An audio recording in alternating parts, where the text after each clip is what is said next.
Welcome to Kim Talks Resilience, where we share stories of insight and inspiration in life, love, and business with resilient women from around the world. Speaking with authors, entrepreneurs, founders, and coaches to learn their strategies for a more resilient life so we can all build the life we love. I'm your host, Kim Hayden. Hello, and welcome back to Kim Talks Resilience. I'm Kim Hayden, your host, and I am super grateful that you are taking time out of the gazillions of podcasts out there to listen to this one. I promise that what we provide here is going to give you some actionable steps, some insight that you're not alone, and you know what? That we together can build the future and the lives that we want, right? So here at Kim Talks Resilience, we're talking to women who are speakers, coaches, leaders, and authors from around the world, sharing their insight, their strategies, and I'm going to squeeze out that actionable step for them to be able to help you to reach the levels of success in your life, love, and business. I'm excited today because if you're doing your business right, you're going to go and see who's out there, who's doing what. And I saw this gorgeous woman pop up on my Google search, and I'm going, who is this woman? And then I just found out we have even more connections. Andréa Jones is a social media strategist who helps coaches and experts go from stuck to strategic. Passion-led powerhouses and visionary thought leaders with her simple approach to social media. Take one little step each day. Build your social media savvy over time. And you know what? I'm going to bring her in because this is like so many of you out there, social media it's not easy. It's not easy. There's a science to it, right, Andréa? Yeah, absolutely. And it's so easy to compare too, because you see what everyone else is doing. It's mind-boggling sometimes because, you don't see the whole teams behind the scenes or that whole person's past and history with social media. So I totally understand all the coaches, consultants, experts out there who are on the social media struggle bus. I think that the disconnect for a lot of people is we have these different these different generations, right?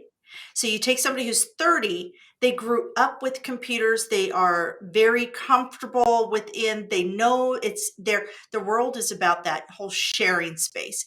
Whereas we have this huge shift that's gone on during the pandemic that's actually really cool.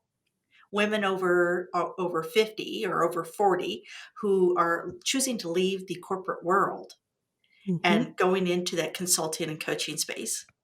And yet social media seems to be the stumbling block. And we're going to get into that a bit. But I first want you to share a little bit of what makes up Andréa. And you've got such a great story. I'm dying for you to share it.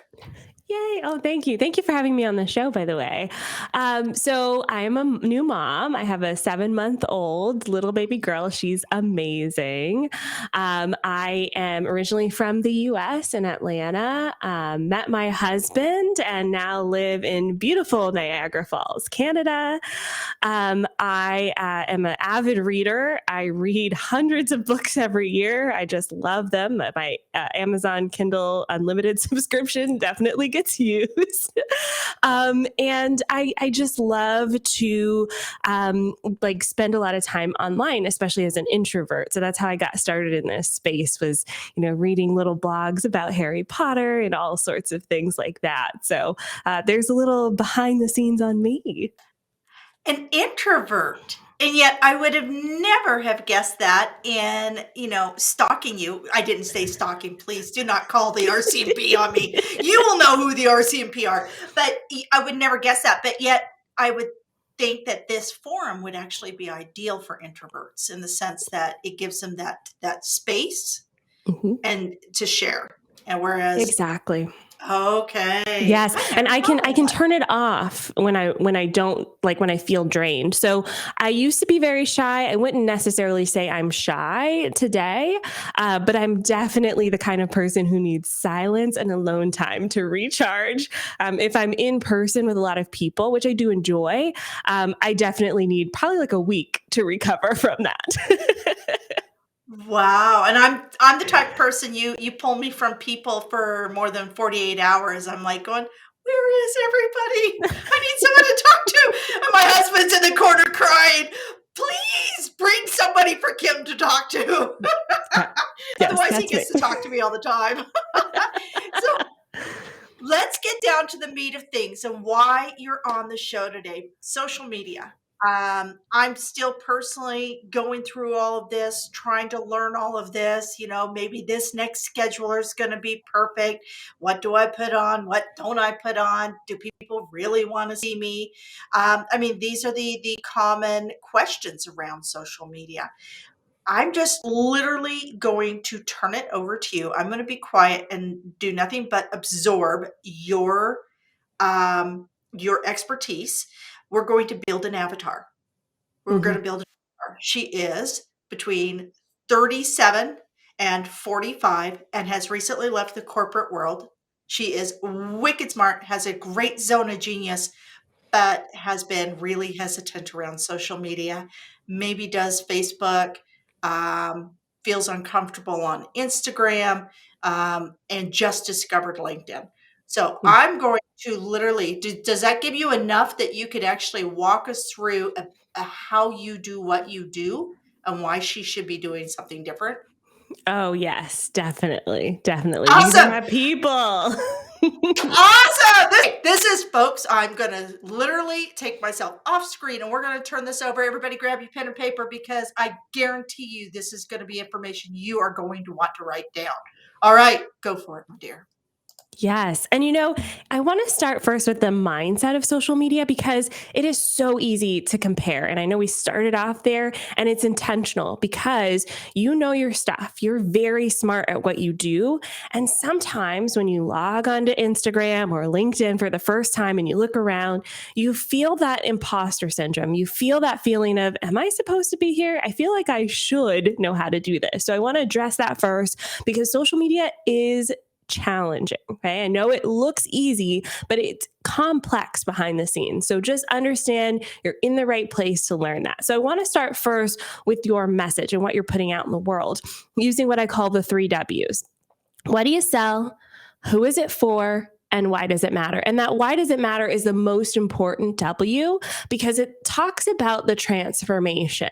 And if you fully understand the transformation that your work has in your space, then it can be it can be easier to show up with that transformation on social media. So I'll give an example. My client, Linda Talaferro, is an executive coach.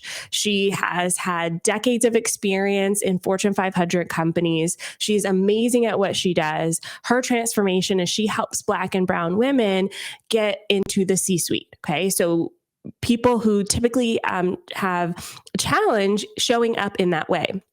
So once she fully understands that transformation, she can speak to that demographic on LinkedIn, on Instagram, on Facebook, because the transformation is I'm, maybe a lower level manager and I want to get into the C-suite. So you see how specific that is.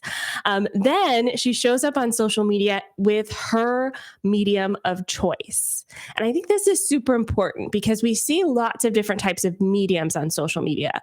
What I mean by medium is it written? Are you speaking? Is it video? Sometimes we try to put ourselves on video and maybe we're really a writer. So really deciding how you want to share your message is super important. So I'll use Linda again. I hope she doesn't mind. Linda's preferred medium is live streaming video. She's very dynamic on live stream. If she has to pre-record a video, she kind of feels a little bit like she doesn't get that interaction. She may feel like she has to start and stop a lot. So what Linda does is she shows up weekly as a live video. That's her medium. So if you're sitting there wondering what's your medium, start thinking about the ways you want to communicate. Now, the next part of this is to get support. And I think, especially as someone who comes from a corporate structure, it can be very challenging to create your own structure. But the beauty is you get to make it up. You get to choose how you want to show up in the world. So for Linda, she's choosing her live stream, but she knows that she also wants to support with other types of content.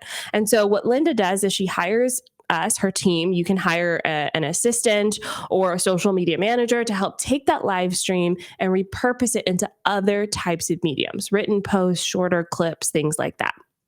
What this does is free up your time to really focus on creating that powerful content so then it can be repurposed. If you don't have a team yet, just focus on your one way of delivering that content. Now, to wrap all of this up together, I will talk a little bit about how to take people from the live stream or whatever your area of choice is into your programs, your coaching, your services. And what you really need is this recipe for conversion. So the recipe for conversion really focuses on attention and action. So the attention part is a hook. We want to capture their attention in some way. So I'll use Linda again. With Linda, something that gets a lot of attention for her audience, Black and brown women, sometimes they're perceived as the angry Black woman. So if Linda wants to catch their attention, she's going to say, do your colleagues perceive you as the angry Black woman? If you resonate with that, listen in. I'm going to teach you how to build emotional resilience. And in her live stream, she talks about emotional resilience. And then because her audience is really tuned in, she says, if you need more support, hop on a call with me and I'll talk you through my packages. Hop on a free consult call with me, send me a DM, send me an email. So asking your audience and inviting them into that next step is super important.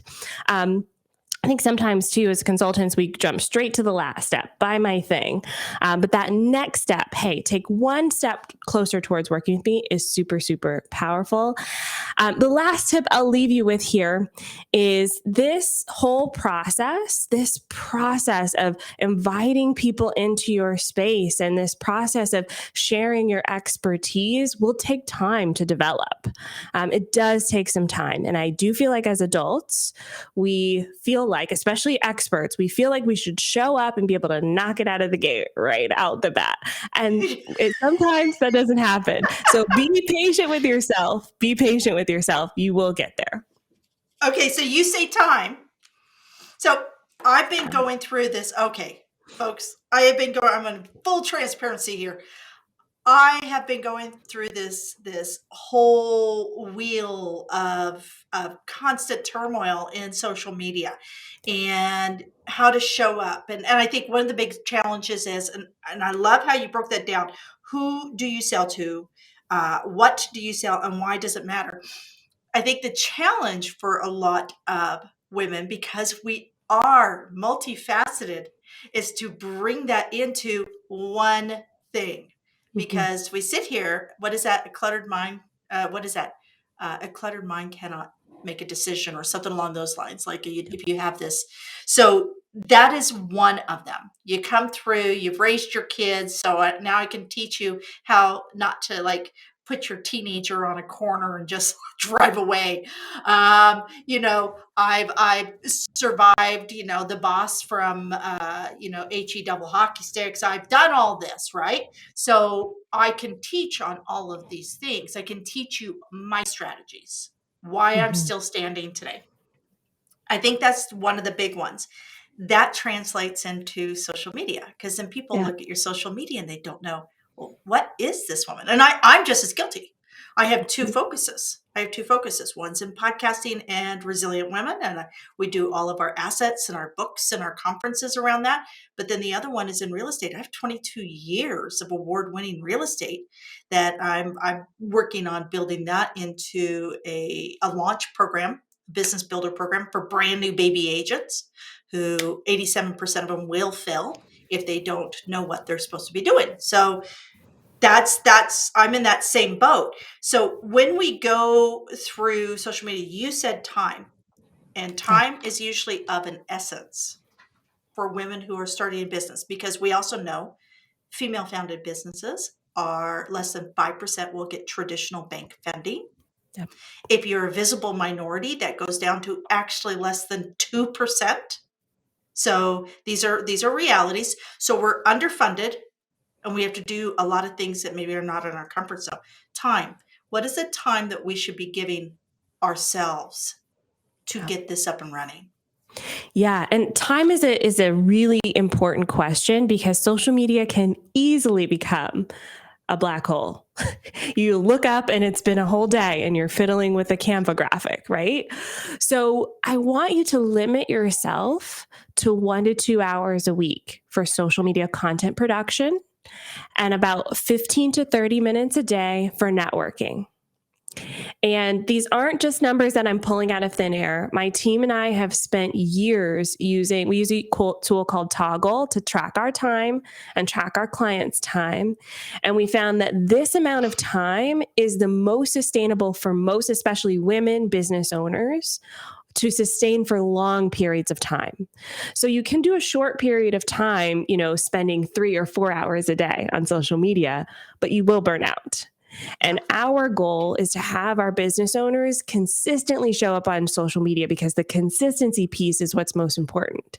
So that 1 or 2 hours a week may not feel like enough time when you start doing it, but you'll recognize that you're actually developing a skill and getting better at that skill, and you're able to maintain that pace over time. I like to think of this as running a marathon. If you just started sprinting, how far would you go in that marathon?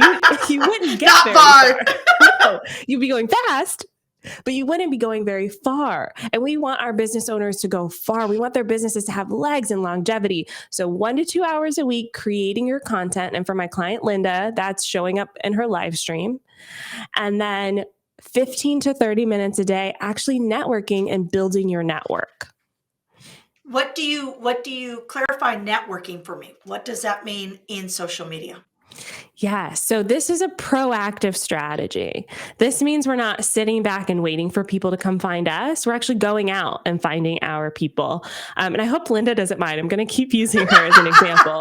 Linda should be honored. She must be a stellar client. She is. She has a video testimonial on our YouTube channel. You should definitely go check that out. But so for her, she's looking for managers, Black and brown women, where she can bring them together, and she'll probably be using LinkedIn for this.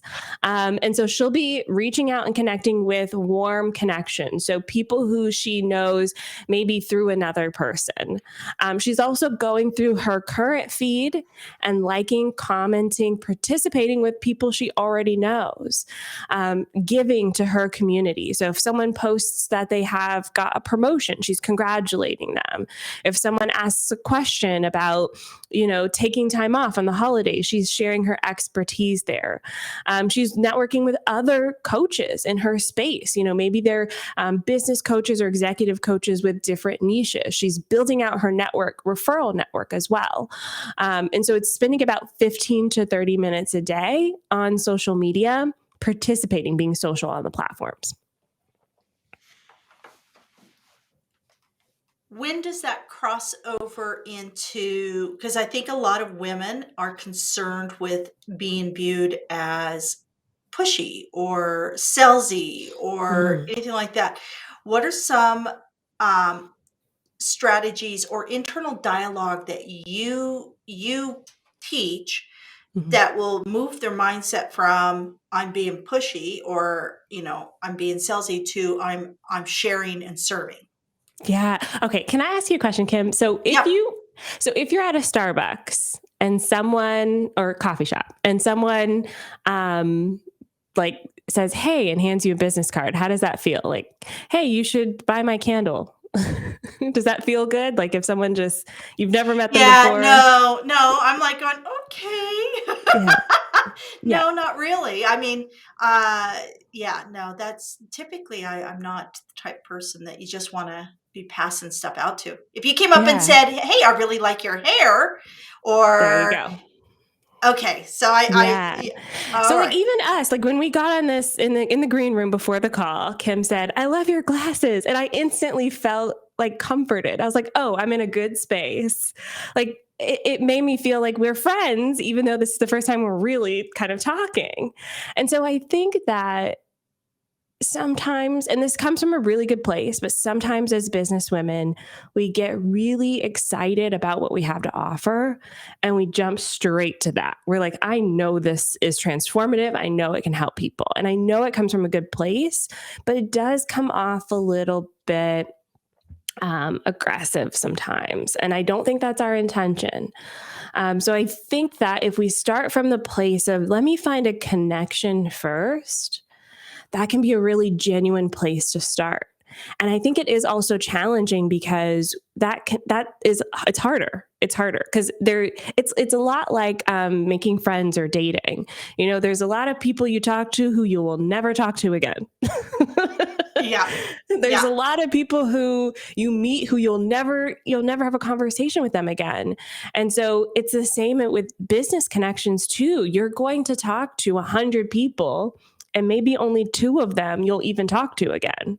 And I think it's just being okay with that and okay with that process.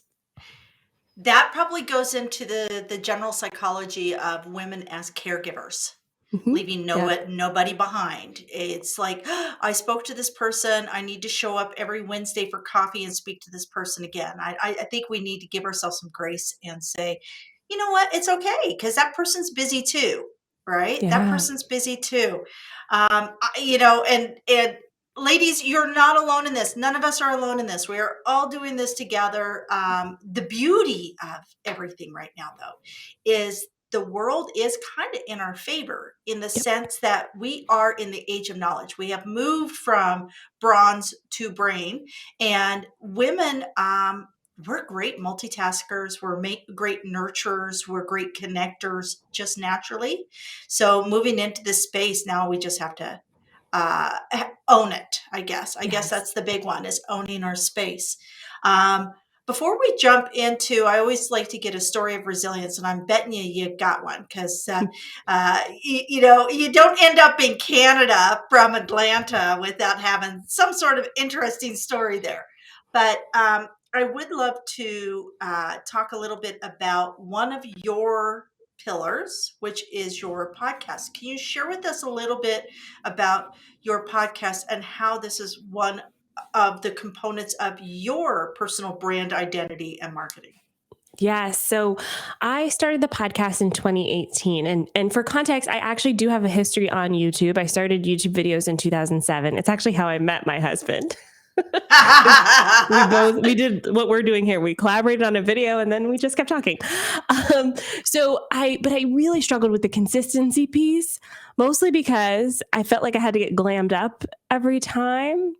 And it Yeah. was really draining me because I also was just like doing work and being work at home. So I found podcasting in 2018 and it was audio only. And it was so easy for me to just be consistent with it. And that's what I mean by when I say find your medium, because audio, I'm a talker. Audio made perfect sense for me, really helped me be consistent with building that out. And now there is a video component and I have the time to do all of that. But I didn't at first, just started with audio.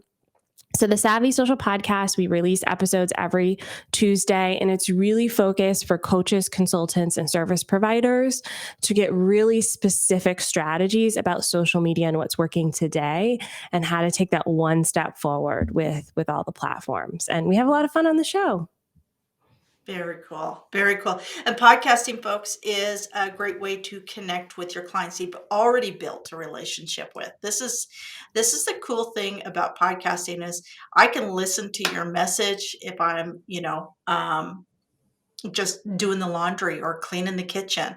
It's hands free. It's not like a blog. It's not like I have to sit down and actually engage it or watch it. I can listen to it. And that's what I love about is that, but I'm an audiobook junkie. I love audiobooks. I don't think I've actually read a book.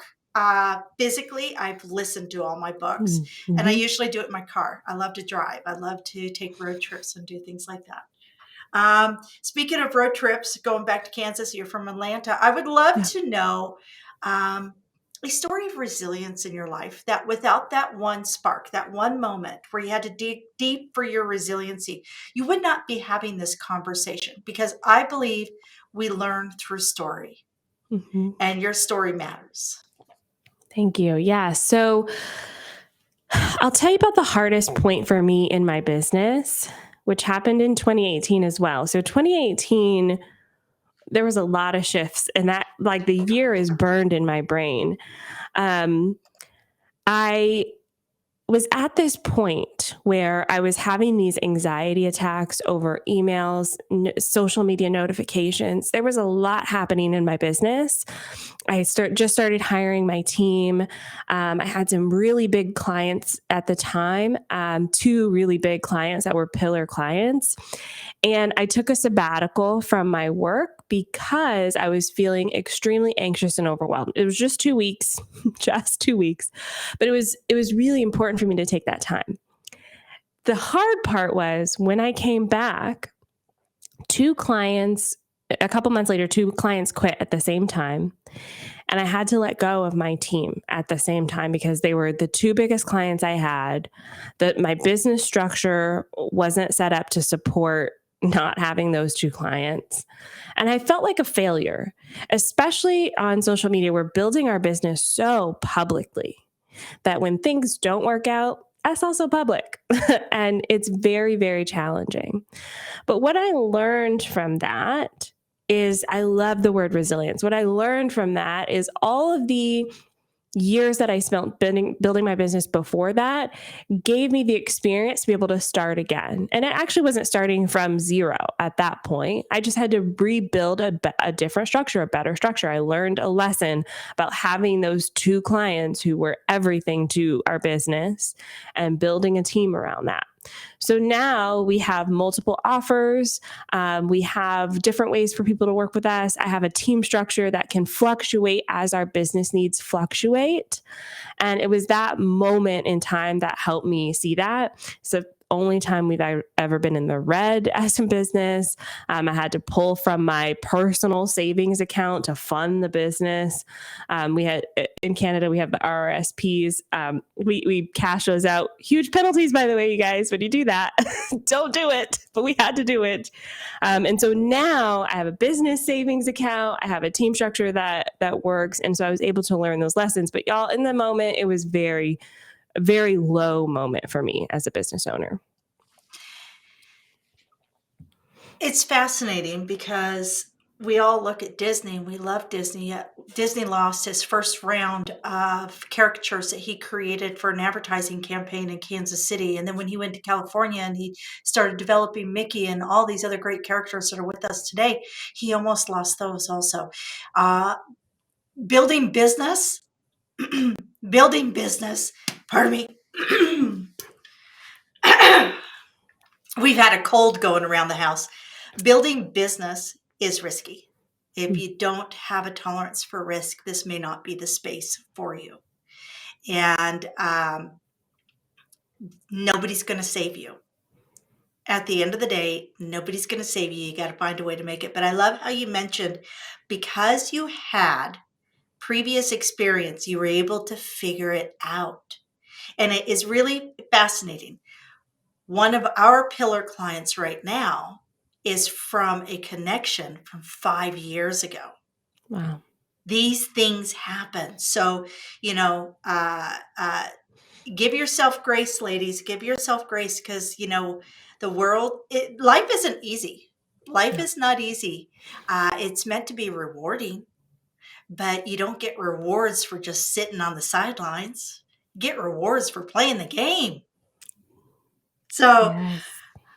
let's talk books, because you mentioned you're an avid reader. If you sat down and you had somebody come to you and you say, okay, this is what I'm doing and I'm building and I'm just kind of like starting to put everything together, what would be the top couple books that you would say you have to read these books? They were instrumental in creating who I am today.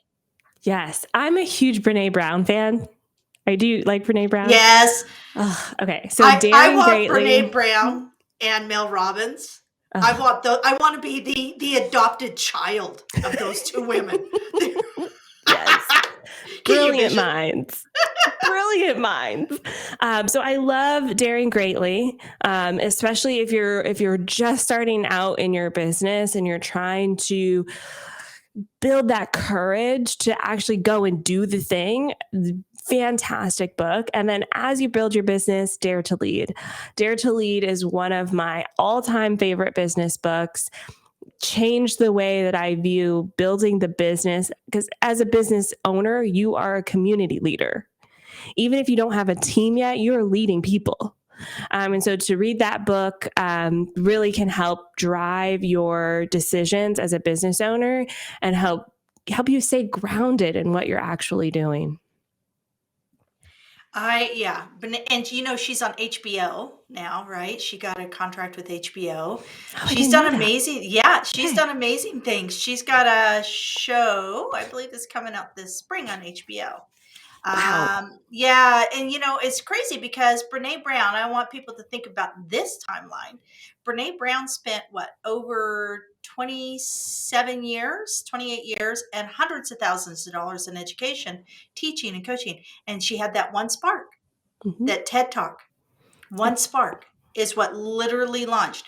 Her message after TED was no different than her message before TED, but it was Mm-hmm. perseverance that kept her moving forward.